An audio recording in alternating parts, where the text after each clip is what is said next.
pamoja na wewe. Yote umeyataka wewe haya.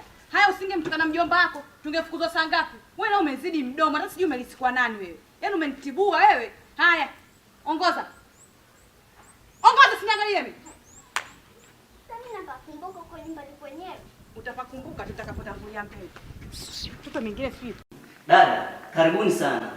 Asante, tushakaribia. Ndio. Mtoto, karibu Asante.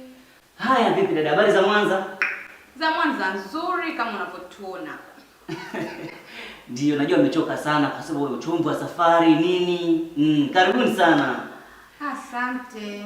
Unajua dada, toka kipindi kile nilipochana mke wangu mpaka leo sijaoa mwanamke mwingine. Yaani nipo tunaishi bachela hivyo, mazingira kama jinsi unavyoyaona. Na ndio maana hata sioni pilika za umundani za kutoka sana. Yule mwanae kaondoka naye. Kaondoka naye. Unajua nilikuwa naona kuishi na watoto ni shida. Mimi natoka naenda kazini wakati mwingine. Kwa hiyo kuishi na mtoto hapa ndani nitamuonea tu.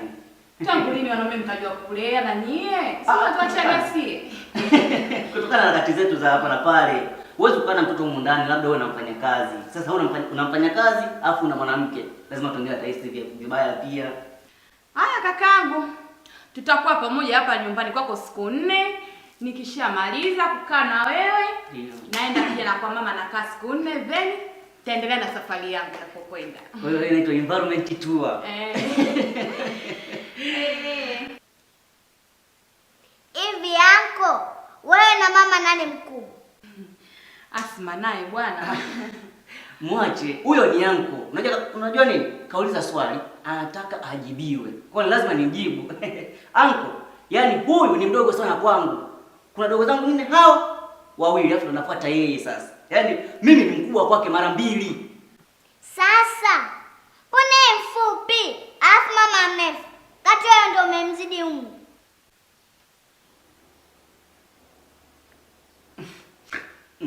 Sasa unajua iko hivi kwamba yani wanawake wanakuwa kwa haraka sana kuliko sisi wanaume. Na ndio sababu kuona mamako kwamba amekuwa ni mrefu kuliko mimi. Iko hivyo. Ila pia kasebule kako kadogo. Ya kwetu kubwa. Hivi wewe Asma ukoje? Unajua nitakupiga. Yaani kakaangu watoto wa siku hizi. Ni watoto. Ni watoto hao unajua.